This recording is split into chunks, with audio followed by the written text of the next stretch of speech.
Alhamdulillahilladzi asra bi'abdihi laylan minal masjidil haram ilal masjidil aqsa alladzi barakna hawlahu linuriyahu min ayatina innahu huwas samiul basir.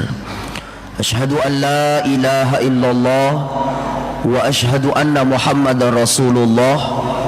Allahumma salli wa sallim ala sayyidina wa habibina wa syafi'ina wa maulana Muhammadin sallallahu alaihi wasallam wa ala alihi wa ashabihi wa man tabi'ahum bi ihsanin ila yaumiddin, amma ba'du. Subhanaka la ilma lana illa ma 'allamtana innaka antal alimul hakim. Rabbi shrah li sadri wa yassir li amri wahlul 'uqdatam min lisani yafqahu qawli. La haula wala quwwata illa billahil aliyyil azim.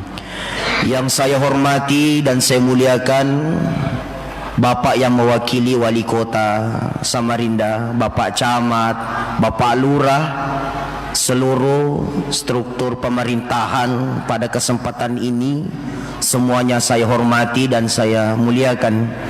Yang saya hormati dan saya muliakan para tuan guru, para kiai, para ustaz, ustazah, ibu-ibu majelis taklim, saudaraku tanpa terkecuali, semuanya saya hormati dan semuanya saya muliakan.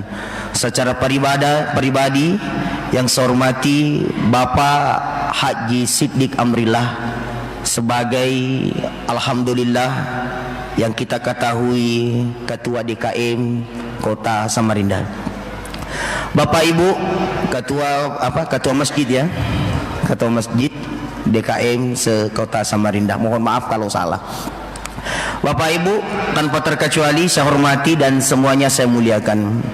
Pada malam hari ini tentu kita sangat bersyukur kepada Allah Subhanahu wa taala karena kita bisa menghadirkan diri kita, menghadirkan pemikiran kita, menghadirkan segala-galanya hidup kita dengan agama Allah Subhanahu wa taala. Selalu saya katakan ada orang Pak begadang itu mulai dari jam 7 sampai malam itu kuat begadang, tapi tidak kuat sholat subuh. Ada orang dia daki gunung itu, bahkan sungai pun dia renangi, tapi melangkah kaki ke masjid susah.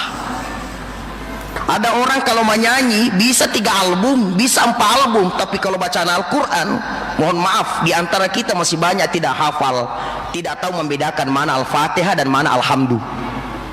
Kenapa bisa? Karena terkadang manusia selalu merasa bahwa dia pintar dan merasa dirinya hebat.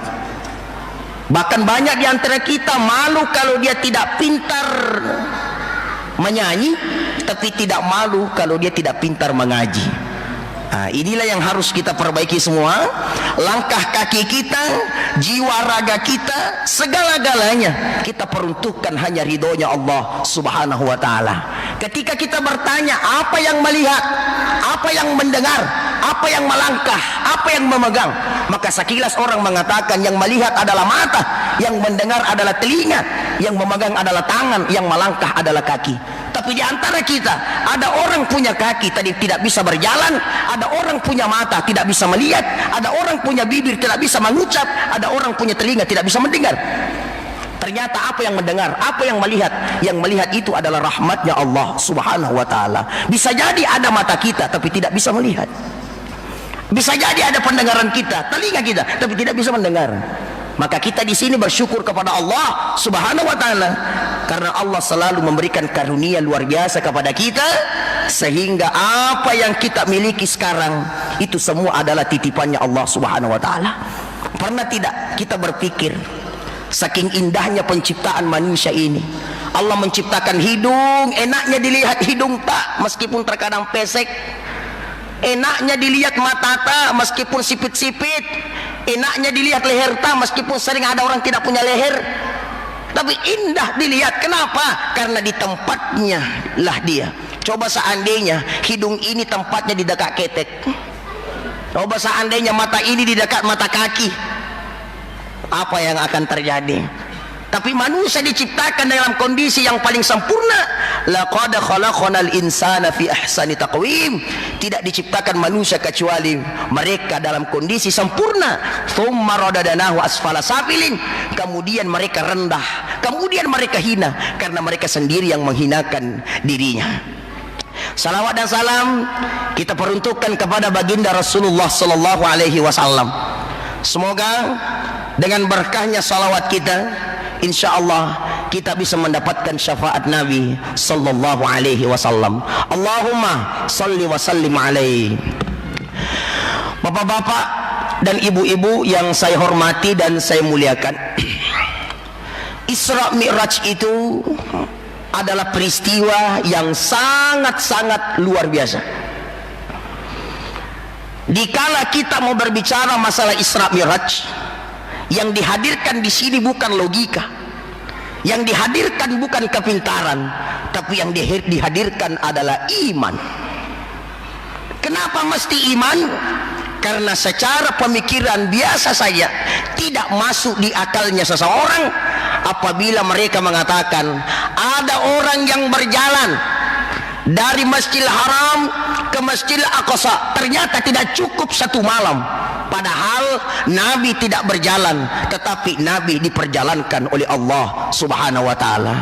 Maka ketika manusia berpikir tidak masuk akal, kenapa bisa seseorang manusia naik dari langit satu ke langit kedua sampai langit ketujuh hingga ke Sidratul Muntaha, tidak masuk akal. Tapi kalau iman, orang mati bisa saja hidup, orang hidup bisa saja mati kalau Allah yang berkehendak. Ayo kita lihat kisah Nabi Ibrahim. Nabi Ibrahim dibakar, saking jauhnya orang, Pak, luar biasa jauhnya orang, menjauh dari tempat dibakarnya seorang Nabi Ibrahim. Begitu besarnya api, tapi kuasanya Allah, besarnya Allah, mukjizat yang diberikan Allah kepada hambanya. Apa yang terjadi? Tidak satu pun bulu yang ada dalam tubuh Nabi Ibrahim terbakar oleh api. Kenapa? Karena Allah belum berkehendak. Bagaimana Nabi Isa? Nabi Isa dilahirkan oleh seseorang yang bernama Maryam. Sekilas kita berpikir tidak mungkin seseorang bisa hamil tanpa ada suaminya, tapi berkat karena kuasanya Allah, Nabi Isa dilahirkan dalam kondisi Nabi Isa lahir dalam kondisi tidak memiliki bapak, dalam makna tidak ada yang menggauli seorang ibunda tercintanya Maryam alaihi salam. Sekarang saya lihat sudah ada yang mau mencontoh Maryam, dia hamil tanpa suami. Nah, itu bukan kuasa Allah, itu cuma kebodohanmu sehingga itu terjadi. Jadi ingat Bapak Ibu, Isra Mi'raj Nabi besar Muhammad sallallahu alaihi wasallam, Nabi tidak berjalan tapi Nabi diperjalankan. Bagaimana sih logika diperjalankan? Bagaimana sih makna diperjalankan? Bahasa sederhananya seperti ini. Tadi saya dari pasar Sigeri, start di pasar Sigeri, ternyata di kantong saya ada semut yang ikut. Lalu semut itu bertemulah antara semutnya Masjid Al-Hikmah dengan semutnya Masjid Darul Falihin. Mereka bercakap, "Mut, oh Mut, kamu Mut dari mana, Bos? Saya tidak pernah lihat kamu di sini." Dia bilang, "Saya semut dari pasar Sigeri, hadir di sini." "Loh, kenapa bisa kamu hadir di sini? Jam berapa kamu start?" "Saya tadi start terlambat sedikit, hampir tidak sholat isya di sini." "Wah, tidak percaya, Bos. Masa seorang sepertimu bisa hadir di sini secepat itu?" Ternyata bukan semut yang melangkahkan kakinya ke sini, tapi dia ikut di mobil atau dia ikut di kantong seseorang. Itulah makna Nabi Muhammad diperjalankan oleh Allah Subhanahu wa ta'ala. Sekarang, kapan kejadian Isra Mi'raj itu? Setiap tahun kita Isra Mi'raj, jangan sampai kita tidak tahu kapan Isra Mi'raj itu. Karena ada orang yang naik Isra Mi'raj, ya naik saja, naik. Bahkan di antara kita bisa jadi setiap tahun mendengarkan hikmah Isra Mi'raj, tapi kita tidak tahu langit pertama ketemu siapa, langit kedua ketemu siapa, langit ketiga ketemu siapa, apa pesan-pesannya. Cuma kita hadir tapi kita tidak belajar. Coba bayangkan. Harus kita tahu di langit pertama ketemu siapa, langit kedua ketemu siapa, langit ketiga ketemu siapa. Dan insya Allah itu akan dibahas di masjid yang lain insya Allah. Malam ini kita bahas seperti apa sih, kenapa sih bisa Nabi Isra Mi'raj, apa sebabnya, tanggal berapa. Jadi Isra Mi'rajnya Nabi SAW itu terjadi menurut para ulama yang paling populer adalah tanggal 27 Rajab. Perjalanan Isra Mi'raj Nabi besar Muhammad sallallahu alaihi wasallam terjadi pada tahun 621 Masehi, bertepatan 10 tahun kenabian Nabi Muhammad sallallahu alaihi wasallam. Itu pertama. Yang kedua, apa sebab sehingga Nabi Isra Mi'raj? Pendapat yang masyhur pertama, karena pada waktu itu diketahuilah, diberitahukanlah kita semua bahwa pada waktu itu bertepatan dengan tahun kesedihan Rasulullah sallallahu alaihi wasallam. Tahun kesedihan. Kenapa Rasulullah sedih? Karena wafat pamannya. Paman Nabi bernama Abu Thalib. Abu Thalib itu juga dikenal Abdul Manaf. Itulah paman Nabi sallallahu alaihi wasallam. Berapakah saudara dari Abdullah? Yang pertama Abu Thalib, yang kedua Hamzah, yang ketiga Abbas, yang keempat Abdul Uzza. Abdul Uzza itu juga Abu Lahab. Nah, itu jadi paman Nabi adalah Abu Thalib. Kenapa bisa Nabi bersedih? Karena Abu Thalib lah merupakan paman Nabi yang telah dianggap sebagai orang tua Nabi sallallahu alaihi wasallam. Jadi Abu Thalib itu adalah pengganti orang tua dari Nabi. Nabi tidak pernah merasakan kasih sayang bapak. Nabi tidak pernah merasakan kasih sayang bapak. Bagaimana tangan bapak, bagaimana bisikan-bisikan indah bapak. Ternyata Abu Thalib hadir sebagai pengganti bapaknya Nabi sallallahu alaihi wasallam. 6 tahun umur Nabi meninggallah ibunya Aminah. Ketika meninggal ibunya, maka diambillah oleh Abu Thalib, maka dipelihara, diajarkan makna hidup, diajarkan bagaimana kondisi hidup. Begitulah pada waktu itu wafatnya paman Rasulullah membuat hati Nabi terpukul, membuat hati Nabi sedih. Kenapa? Karena pamannya yang telah dianggap sebagai orang tuanya telah berpulang ke rahmatullah. Namun yang membuat perasaan Nabi tidak karuan, yang membuat Nabi semakin sedih adalah pamanku, kata Rasulullah, saya selalu bersama, saya selalu berbahagia dengannya, makan bersama, berjuang bersama, satu rumah bersama.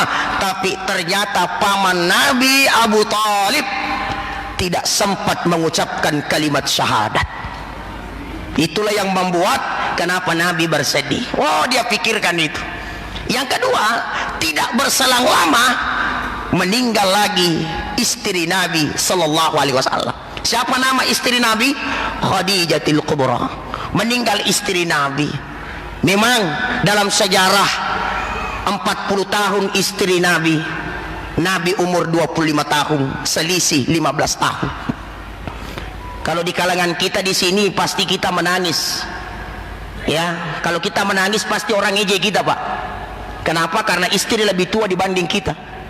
Kita pasti diejek, kita pasti dibully. Jangan kau menangis, nah banyak dia muda. Tidak segampang itu, Pak. Coba, memang istri Nabi tua, tetapi jiwanya muda. Bayangkan sejarah membuktikan ketika Nabi kembali dari berdakwah, Nabi kedinginan, maka datang Khadijah menyambutnya dengan selimut. Silahkan berselimut wahai suamiku. Tidak banyak tanya, langsung dikasih selimut. Seandainya istri tak, Pak, belum pergi duduk, banyak sekali sudah bilang, dari mana memang kok, sama suruh kok keluar malam. Nah, rasakan nih, apa nih? Coba bayangkan. Memang dia tua, dalam konsep umur beda 15 tahun, tapi jiwanya seorang Khadijah, Masya Allah, selalu disebut oleh Nabi Muhammad sallallahu alaihi wasallam. Bahkan sejarah pun membuktikan bahwa Aisyah sangat-sangat merasa tidak enak apabila Nabi kita Muhammad menyebut nama Khadijah. Coba bayangkan. Makanya ibu-ibu di belakang, buatlah semacam kesan supaya suami tak selalu ingat ki. Ya, jangan selalu membuat suamimu hilang. Di kantor dimarahi, di rumah dicaci. Bagaimana suami tidak cepat jantungan kalau begini?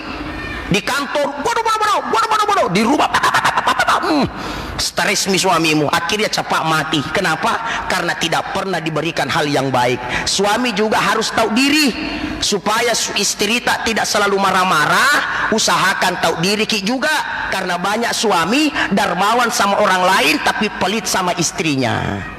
Nah, bilang ibu-ibu di belakang, alhamdulillah Ustaz, banyaknya penceramah, baru kita yang menyinggung suamiku. Senang sekali Ustaz, syukur karena banyak suami tidak pernah bawa istrinya rekreasi. Bawa istri tak rekreasi sekali-kali bu ya.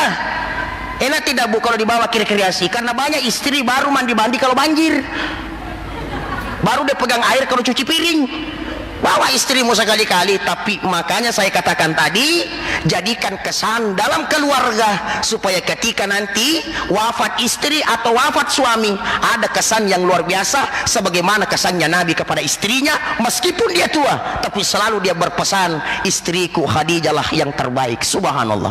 Maka bersedihlah Nabi. Kenapa? Karena wafatnya pamannya dan wafatnya istrinya, yakni Khadijah. Bapak Ibu yang dimuliakan Allah, insya Allah kita akan ceramah sesingkat bagaimana singkatnya Nabi dalam perjalanan itu. Pertama, ibadah itu Pak, dalam konsep melakukannya ada 4. Yang pertama, ada orang beribadah cuma sekedar ikutan saja. Ada orang beribadah karena memang dia sudah anggap bahwa itu kewajiban. Ada orang beribadah kalau itu sudah dianggap kebutuhan, dan ada juga orang beribadah kalau dia merasa itu kenikmatan. Saya mau nanti dengar di manakah posisi kita nanti. Pertama, ada orang yang beribadah hanya sekedar ikutan saja. Ya, ditanya, bro, kenapa kau pergi naik sholat Jumat? Apa dia bilang? Malu sama tetangga kalau tidak pergi sholat Jumat. Jadi kamu pergi sholat Jumat gara-gara malu sama tetangga. Nah ini, dia cuma ikut-ikutan saja. Bahkan ada orang baru dia laksanakan sholat kalau ada tamunya. Oke, jangan ada yang mengaku di sini. Itu jelek sekali seperti itu. Baru sholat kalau ada tamu. Kenapa dia sholat? Karena ada tamu. Mau dilihat soleh. Mau dilihat supaya soleha, permisi ya, saya mau sholat maghrib dulu, padahal tidak sholat subuh. Oke, padahal sudah berapa hari tidak sholat, sekalinya ada tamunya baru sholat. Nah, ikulah makna sholat ikut-ikutan. Saya harap di sini tidak ada yang seperti itu. Sholat ikut-ikutan.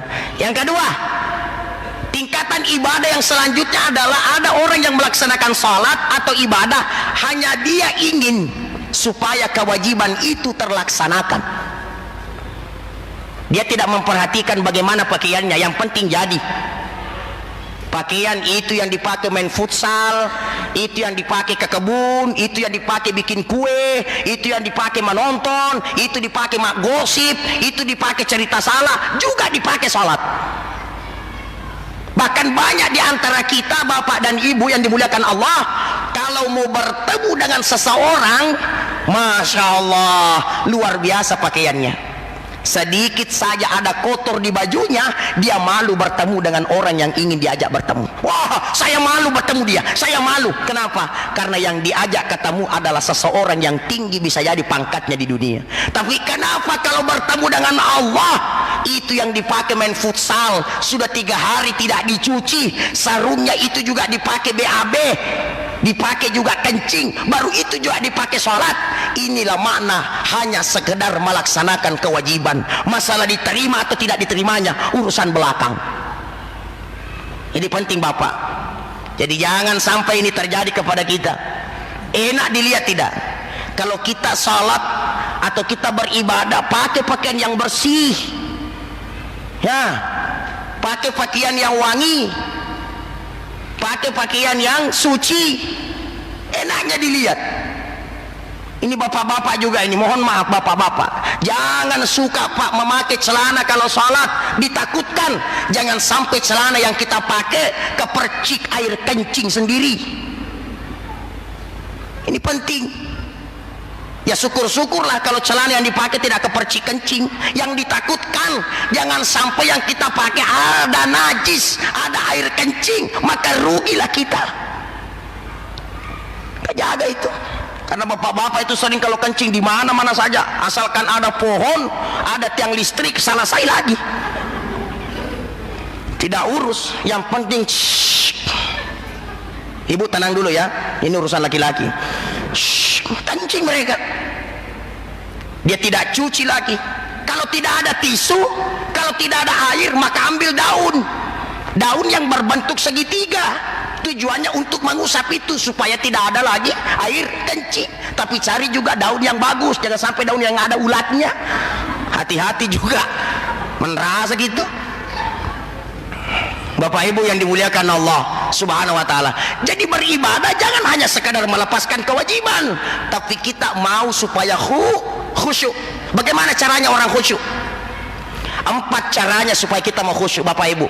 Yang pertama, ulama mengajarkan kalau ibu dan bapak mau khusyuk dalam ibadah, pertama, apabila kalian ingin beribadah, maka jauhkan pikiranmu, jauhkan hatimu dari dunia.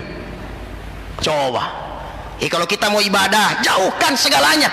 Makanya agama mengajarkan kalau ada kesibukan, maka hentikan kesibukanmu dulu, lalu kamu fokus dalam ibadahmu. Coba, kalau dalam sedang nanggung-nanggungnya kan, masuk waktu salat, ditakutkan jangan sampai ketika takbiratul ihram Allahu Akbar, ternyata apa yang terjadi? Salat yang dipikirkan pisang hijaunya di rumah, salat yang dipikirkan nasinya di rumah. Kenapa? Karena sebelum tadi salat ternyata ada pekerjaan baru ditinggalkan. Maka pertama kalau kita mau khusyuk, lihat, oh jam 12 lewat masuk waktu sholat zuhur, maka jam 11 saya harus siap-siap. Siap-siap dalam arti berwuduk memang maki, perbaiki memang pakaian ta, perbaiki semuanya, kelarkan semua pekerjaan ta. Supaya apa? Supaya kalau kita sholat maka kita akan tertuju kepada Allah Subhanahu wa taala. Apa kata ulama sufi? Ulama sufi mengatakan seperti ini, siapa yang mengingatku ketika dia hidup, maka saya akan mengingatnya di waktu dia mati. Siapa yang melupakanku di waktu dia hidup, maka saya akan melupakannya pula di waktu mati. Ini penting, harus kita catat. Coba, makanya setelah nanti ada pekerjaan yang kita lakukan, tengok dulu, lihat dulu, oh waktu asar 3:30, 2:30 harus selesai pekerjaan. Saya harus siap-siap untuk memperbaiki diri ini, untuk memperbaiki jiwa ini, untuk menghadap kepada Allah. Cuma yang menjadi perhatian kita Bapak Ibu, banyak di antara kita kalau menghadap sama bos luar biasa penghargaannya. Coba, jangan ada yang tersinggung ya. Ini yang sering terjadi. Kalau mau menghadap sama bos, halo, kita ketemu di Taman Samarinda, kita ketemu dekat Masjid Islamic Center. Karena bos yang menelepon, bos yang memanggil, dipanggil jam 2, hadir di sana jam 12. Kenapa bisa? Karena bos yang memanggil. Ya kan? Terkadang jilbabnya salah, terkadang tidak pakai celana dalam. Kenapa? Bos yang memanggil. Urusan belakang, ini bos yang memanggil. Tapi bagaimana ketika Allah yang memanggil? Assalatu wassalamu alaik ya imam al-mujahidin. Aduh, zuhur lagi, aduh asar lagi, aduh maghrib lagi. Kalau bosnya yang memanggil, dia selalu siap kapanpun. Tapi kalau Allah yang memanggil, aduh, bagaimana hidupmu mau cukup? Coba bayangkan. Jadi makanya ibu-ibu, karena di antara yang paling rempong itu pekerjaannya adalah ibu-ibu itu sendiri. Kerja ini. Makanya ketika waktu salat mau masuk, saya berharap supaya ibu-ibu perbaiki jiwa dan raga, khususkan diri ini, hadapkan diri ini untuk Allah Subhanahu wa taala. Cuma terkadang ada yang bilang begini, Ustadz, kenapa? Ada yang beranggapan Ustadz kalau wanita tidak boleh sholat di masjid. Sering dengar ibu itu? Sering dengar kata-kata itu? Tidak boleh katanya sholat di masjid. Yang bilang tidak boleh siapa? Makanya harus kita pahami, memang ada pengecualian wanita ke masjid, tapi ada kategorinya. Dia kalau dia mau silahkan.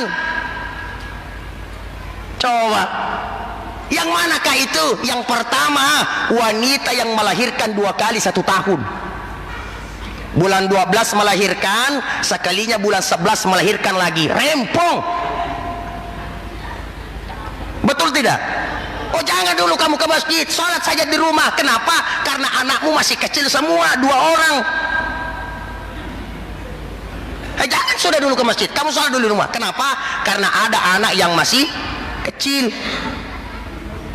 Itulah sering dikatakan oleh guru-guru kita itu, ulama dari Sulawesi Selatan, selalu dibilang begini, bagusnya itu dikasih saja motivasi orang, jangan justru kamu kasih jalan begitu, bilang tidak boleh, tidak boleh. Kalau dia mau silahkan, kalau tidak mau ya janganlah. Kalau tidak boleh dipaksa, la ikraha fiddin, tidak ada paksaan dalam agama. Tapi orang bertanya, apa ayatnya? Orang ibadah di masjid, ayatnya jelas, wa aqimus shalah wa atuz zakah warka'u ma'ar raki'in. Itu ayatnya itu, warka'u ma'ar raki'in, rukuklah kalian sebagaimana kalian melihat orang ruku.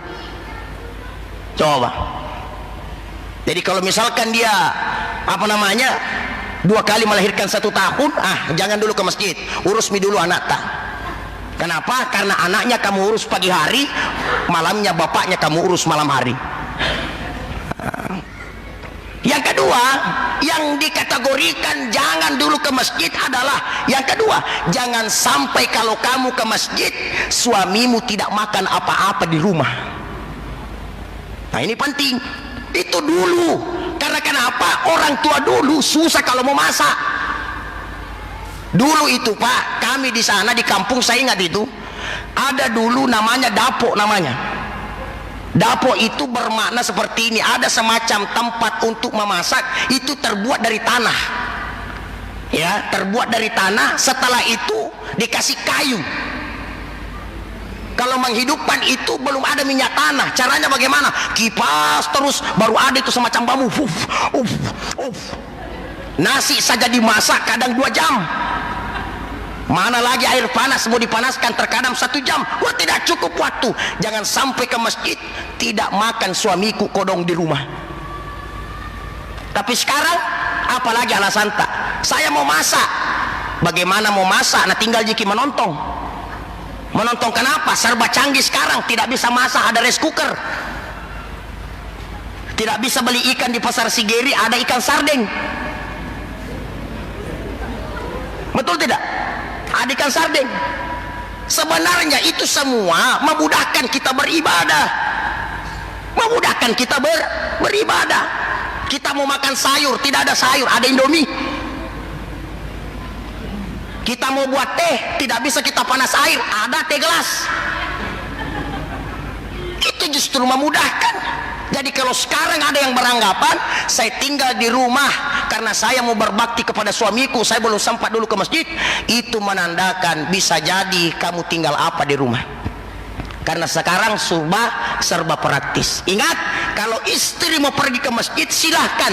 Kalau misalkan tidak mau pergi, tidak apa-apa. Dalam mana? Kalau dia mau pergi silahkan, jangan dipaksa. Tidak boleh, tidak boleh. Tapi kalau misalkan dia tidak mau juga jangan dipaksa. La ikraha fiddin, tidak ada paksaan dalam agama. Pertanyaannya, kira-kira kalau bapak ibu sholat siapa yang mendapatkan pahalanya? Coba.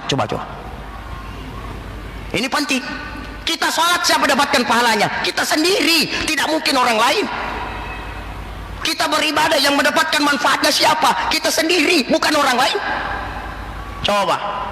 Makanya kenapa saya sampaikan seperti itu? Karena banyak kejadian sudah.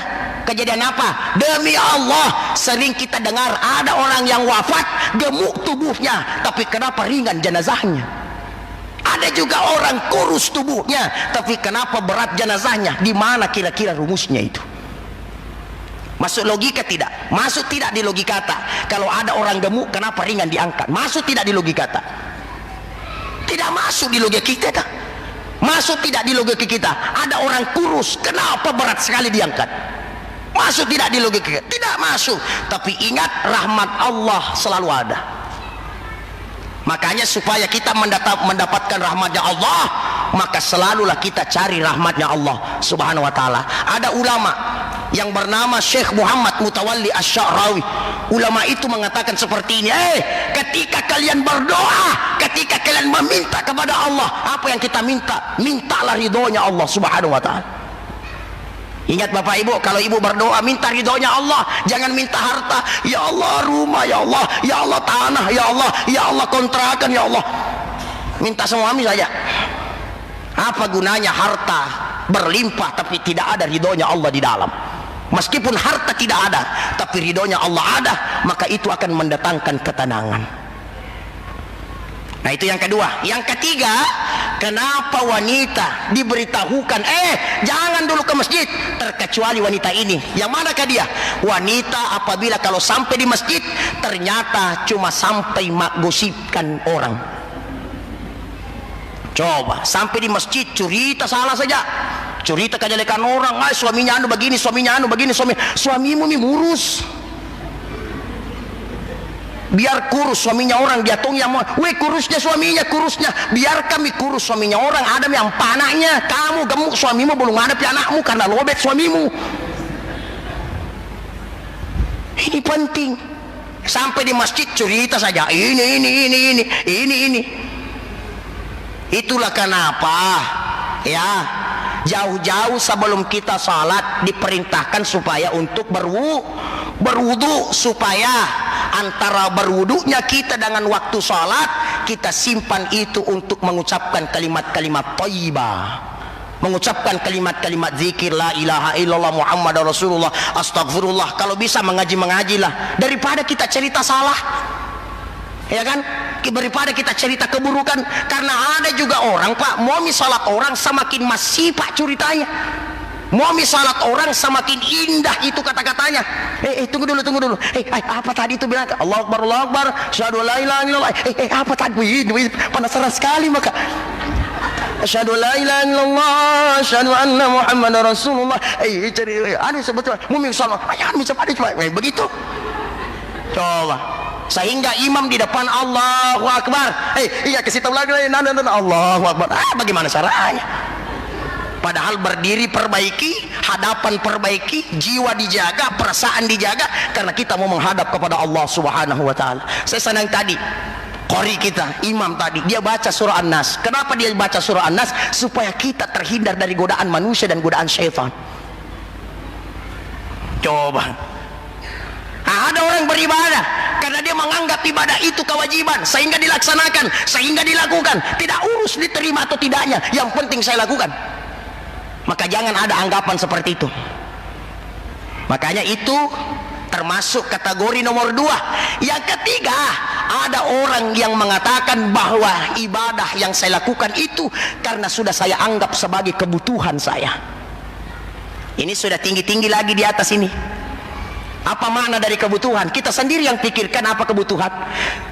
Oh jam 8 saya harus makan, oh jam 9 saya harus Kenapa seperti itu? Karena sudah dianggap sebagai kebutuhan. Kapan tertinggal maka perasaan ini tidak karuan. Kenapa? Kebutuhanku tertinggal. Kenapa kita mati-matian mencari harta? Karena itu kebutuhan kita Bapak. Tidak lihat apakah itu gunung, tidak lihat apakah itu sungai, tidak lihat apakah itu apa. Yang jelasnya karena itu kebutuhan, saya rela hidup dan mati, yang penting kebutuhan itu tercukupi. Ini agak-agak tinggi sedikit ini, tapi yang paling tinggi yakni banyak yang beranggapan karena ibadah itu kenikmatan. Ini bagus ini. Dia menganggap bahwa kalau saya sudah sedekah, nikmat perasaan saya. Kalau saya sudah sholat, nikmat jiwa saya. Kalau saya membantu orang lain, nikmat jiwa saya. Kenapa? Karena ibadah sudah dianggap sebagai kenikmatan. Semakin banyak ibadah yang dia lakukan, semakin nikmat perasaannya. Itu indah begitu Pak. Semakin banyak ibadah yang kita lakukan, semakin indah ini kenikmatan. Pertanyaan saya pertanyaan, kira-kira fitrah manusia hadir itu apa fitrahnya? Apa fitrah kita hidup di dunia? Fitrah kita kebaikan. Kenapa bisa fitrah kita kebaikan? Ayo cek diri kita. Apabila sudah melaksanakan kebaikan, tenang tidak perasaan? Tenang tidak jiwa? Tenang. Kenapa? Karena fitrah kita kebaikan. Jadi kalau ada orang berbuat keburukan, itu tidak tenang, cerita mati kalau dia tenang. Kalau ada orang haknya orang dia ambil, punyanya orang kamu ambil, apanya orang kamu ambil, kamu bilang tenang, cerita mati kamu tenang. Tidak bisa kamu tenang, pasti terpuruk hatimu. Ini punya orang, ini harta orang. Jangan. Memang dalam penglihatan sekilas dia tidak apa-apa, tapi dalam jiwa dan perasaannya dia tersiksa. Kenapa? Karena fitrah manusia bukan di situ. Maka ini tinggi ini. Semakin banyak kebaikan yang dia lakukan, semakin banyak amal soleh yang dia laksanakan, maka justru lebih menenangkan jiwanya. Kalau dia pergi ke masjid, dia tidak protes imam, ya kan? Wah, semakin bagus bacaannya imam, semakin dia suka. Bismillahirrahmanirrahim. Alhamdulillahi rabbil alamin. Semakin panjang bacaannya, semakin dia senang. Kenapa? Karena dia menikmati itu. Dakwah, semakin panjang dakwah, semakin dia senang. Kenapa? Karena dia nikmati. Coba kalau tidak dinikmati, baru 15 menit sudah 4 kali menguap. Saya tahu di sini sudah 3 kali menguap. Cuma jangan disebut, malu orang. Coba. Kenapa tersiksa? Karena tidak dinikmati. Bayangkan saja orang sholat berapa menit saja, 5 menit, 10 menit, bacaannya lama. Dia bilang apa itu imam itu panjang bacaannya. Tapi kalau dia nonton film Korea, sering 4 jam dia nonton itu. Coba. Kenapa bisa seperti itu? Karena dia tidak nikmati. Maka coba ketika dihadirkan kenikmatan itu, coba hadirkan itu. Oh, nikmat perasaan saya masuk dalam toko, assalamualaikum, masuk dengan ucapan salam dalam tokoku, mulai dengan bacaan Al-Quran. Saya mengharapkan ridho Allah. Yang laku alhamdulillah, yang tidak laku berarti belum takdir. Indah hidup ini. Coba. Pertanyaannya, kenapa kita sering pusing? Kita pusing karena kita yang mau mengatur rezeki. Itu yang membuat kita pusing. Kita yang mau mengatur rezeki. Padahal salat, ada ulama menafsirkan salat itu salat, sidik, lam, latif, taqwa. Hadirkan itu sidik. Apa makna sidik? Jujur. Sidik ya, Pak Sidik ya, Sidik ya. Bilang Pak Sidik, rasa kok. Sidik. Jadi kalau ada orang salat suka ambil hak orang lain, berarti pengaplikasian salat dalam hidupmu tidak ada. Karena salat mengajarkan kita sidik, jujur. Coba. Dari mana kira-kira itu? Dari hati. Orang salat Allahu Akbar, setelah itu rukuk, setelah baca kan rukuk harus jujur. Tidak boleh setelah Allahu Akbar langsung kamu sujud, kecuali sujud tilawah. Itu mengajarkan kejujuran. Makanya di sini mohon maaf kalau ada kita di antara sini salatnya bagus, karena ada itu dalilnya bilang yang dinamakan orang beriman kalau mendengarkan ayat-ayat Allah bergetarlah jiwanya, bergetarlah perasaannya. Itu saja dia tahu, justru bergetarnya luar biasa. Sampai-sampai kalau dia yang berucap bergetar juga perasaannya orang. Coba ada orang kalau dia dengarkan ayat Allah bergetar di hatinya, tapi kalau dia berucap bergetar juga perasaan orang, saking tersinggungnya orang. Begitu kah? Tidak boleh. Ini penting. Latif bermakna lemah lembut. Jadi kalau ada orang salat, kalau ada orang sujudnya kepada Allah bagus baik, maka aplikasikan dalam hidupmu itu. Ada yang pernah bertanya begini. Pertanyaan itu bisa dibilang pertanyaan yang bisa mengelabui kita. Tapi kita lihat sisi baiknya, Pak. Jangan langsung mau berpikir, karena ada 3 bentuk manusia itu. Ada orang pintar, ada orang bodoh, ada orang pintar-pintar bodoh. Ada orang pintar ya, kalau memang bicara pintar memang udah wajar. Ada orang bodoh, apa saja kamu bilang nanti kita uji. Yang paling repot itu orang pintar-pintar bodoh, tidak tahu mau dimasuki di mana ini orang. Ada orang begitu. Pertanyaan begini, Ustadz ya. Pertanyaan saya begini, ada orang suka minum anggur, mabuk-mabukan, tapi bagus juga sholatnya. Bagaimana menghadapinya? Kita ambil pendapat yang membuat hati tenang, perasaan juga bagus. Apa katanya? Mohon maaf, bukan diperintahkan untuk orang minum, karena yang bisa merubah kebiasaan juga kebiasaan pula. Jangan dipaksa, tapi biasakan. Oh, kalau kamu minum ya karena kebiasaanmu, tapi jangan kau tinggalkan sholatmu. Karena kenapa? Karena baiknya nanti sholatmu akan membuatmu meninggalkan hal yang tidak bermanfaat. Inna sholata tanha anil fahsya'i wal munkar. Seperti itu. Yang justru neraka kamu bos, begini kamu begini. Ada pintu taubat pak. Iya, bisa jadi dia bertaubat, maka kasih peluang orang. Saya pernah lihat langsung pak, orang satu tubuh tato semua, mata saja tidak punya tato. Coba ada orang, woi masuk ini, kenapa? Apa? Kena Lailatul Qadri kamu? Apa kamu? Apa? Mohon maaf, bisa jadi orang penuh tato di luar tapi bersih di dalam. Kamu bersih di luar tapi tato semua di dalam. Makanya jangan selalu merasa diri paling benar. Jangan merasa diri paling diterima ibadah kita. Sujud saja, ibadah saja, lakukan terbaik dan Allah menuntun kita. Yang kita ibadahkan rahmatnya Allah yang kita cari. Yang memasukkan orang surga bukan banyaknya amal, tapi ridhonya Allah subhanahu wa ta'ala. Ini penting pak. Kenapa saya semangat bicara? Karena belum pak makan malam. Serius. Jadi bagus itu dai sebelum ceramah jangan dulu makan. Kenapa? Supaya kamu semangat. Kenapa? Kalau makan dulu cepat ngantuk pak, demi Allah. Bukan kalau mata-mata sudah agak-agak sempit baru lampu begini langsung mau tidur. Coba, ini bukannya marah-marah tapi justru memberi peluang kepada kita. Apa makna ta itu? Ta itu bermakna takwa. Apa sih makna takwa yang sesungguhnya? Takwa itu meyakini sepenuh hati bahwa Allah selalu mengawasi kita. Terkadang ada orang pak, dia lebih takut sama CCTV tapi tidak takut sama Allah. Betul tidak? Takut sama CCTV. Jangan bos, CCTV bos. Iya bos. Dia takut sama CCTV tapi tidak takut sama CCTV-nya Allah subhanahu wa ta'ala. Bahwa kita diawasi Allah. Itulah sebabnya kenapa kita diperintahkan untuk banyak berzikir.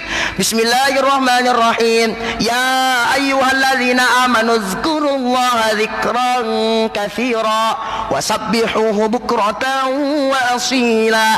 Hai orang-orang beriman, berzikirlah kamu kepada Allah dengan sebanyak-banyaknya, mulai dari pagi sampai petang. Kenapa kita terkadang ambil hanya orang? Karena ingatan kita tiba-tiba hilang kepada Allah.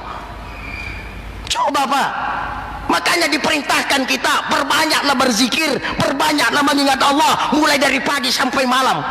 Perbanyak sebanyak-banyak mungkin, dimanapun ingat Allah. Saya diawasi oleh Allah. Kenapa ada orang terkadang mengucapkan yang tidak bermanfaat, curang kepada saudaranya? Karena ingatannya sedikit hilang dari Allah. Coba seandainya kita selalu terjaga ingatan kita kepada Allah, tertuju kepada Allah, tidak mungkin kita berperilaku yang tidak baik. Tidak mungkin bapak ibu. Udah mau sejam bu ya. Lanjut ya. Lanjut atau belum ini? Sudah ini. Karena sudah loyo saya lihat. Ibu mungkin bertanya di belakang, dari mana lagi ini anak-anak? Tadi ada yang bilang, wih, kulihat fotonya gagahnya, ternyata aslinya lebih gagah. Saya bilang, alhamdulillah berkat Allah Subhanahu wa ta'ala. Karena ada orang sering begini, guru, semakin muda saya lihat, alhamdulillah ada syaratnya, cending rara namanya. Waduh, kenapa gara-gara begitu kok kamu muda? Bukan gara-gara itu pak, tapi gara-gara rahmatnya Allah Subhanahu wa ta'ala. Kita lanjut ya. Jadi jadikan sholat itu sebagai nikmat, jadikan ibadah itu sebagai nikmat. Maka mulai besok beribadah, karena memang ibadah itu bentuk dari kenikmatan. Jangan ada kata-kata begini. Kata-kata apa? Ada orang bilang begini, ya Allah, saya belum sholat karena saya sibuk. Ibu sering dengar kata-kata begitu. Ya Allah, saya belum sholat karena saya sibuk. Demi Allah saudaraku, tidak ada orang sehat sibuk, bos. Tidak ada orang sehat sibuk. Dan banyak orang yang mau ada kesibukannya tapi tidak ada pekerjaan. Makanya justru semakin banyak kesibukan, semakin justru mendekatkan diri kepada Allah Subhanahu wa ta'ala. Saya tidak memiliki apa-apa, saya dari Allah, tujuanku hanya Allah, dan akan kembali kepada Allah Subhanahu wa ta'ala. Makanya disuruh semakin banyak sujud supaya jauh dari kesombongan. Kenapa? Karena simbolnya kesombongan ada di sini, Bapak Ibu. Ada di sini simbolnya kesombongan. Tangan cuma ikut, kaki cuma ikut, perut cuma ikut. Simbolnya ada di sini semua. Melihat, mendengar, mencium, mengucapkan, itu semua simbolnya kesombongan. Kenapa diperintahkan untuk sujud? Supaya ini di atas tidak mudah untuk sombong, Bapak Ibu. Itu sudah itu. Coba. Maka hadirkan dalam diri ini bahwa salat itu adalah kunci segala-galanya.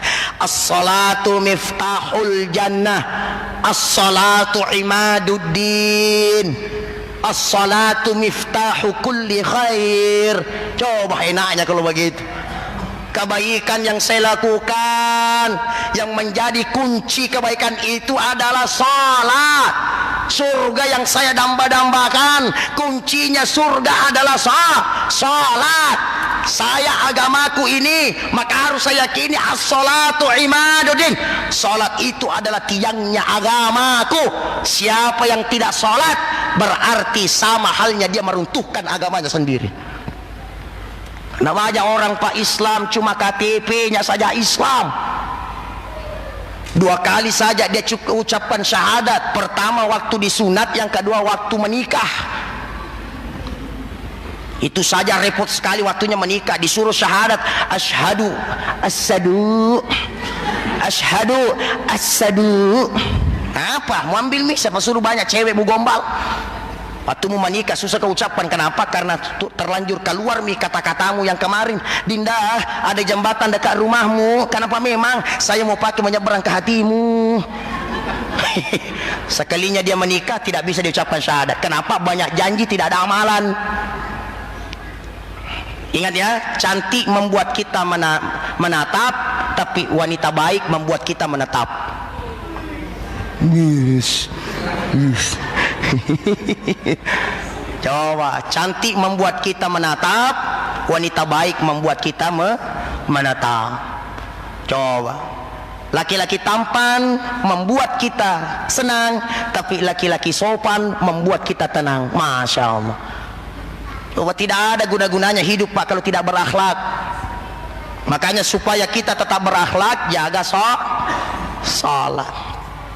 Bapak Ibu yang dimuliakan Allah Subhanahu wa ta'ala. Selanjutnya,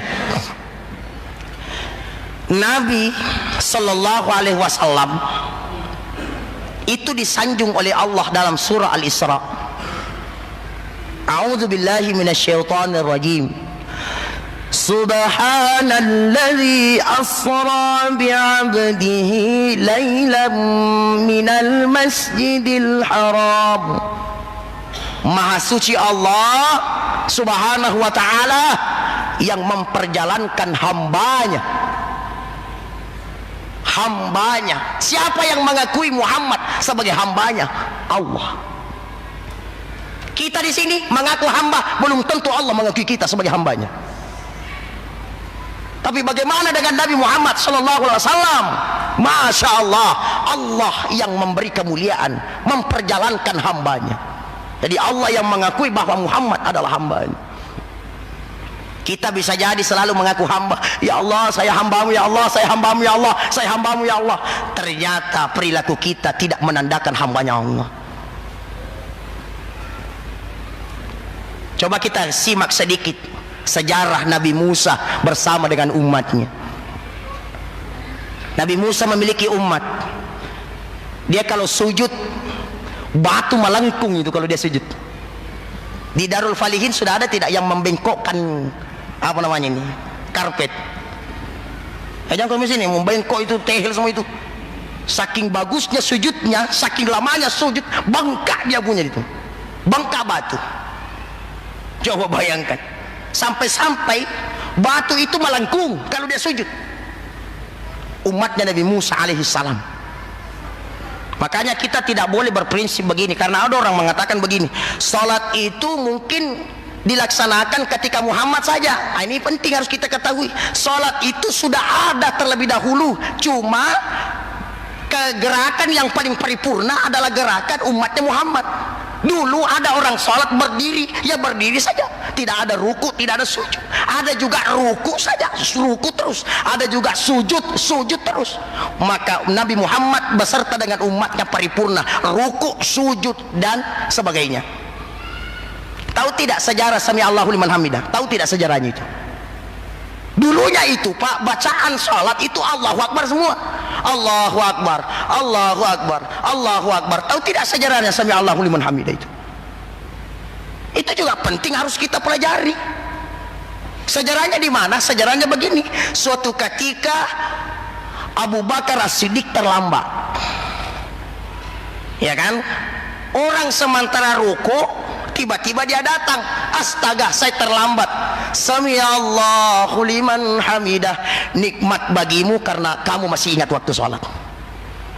Makanya kalau ada orang bilang Allahu Akbar, Allahu Akbar, orang tidak salah orang.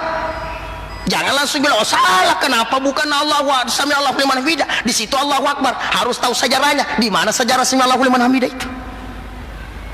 Sami Allahu liman hamidah adalah ungkapan ketika Abu Bakar As-Siddiq terlambat untuk melaksanakan sholat berjamaah.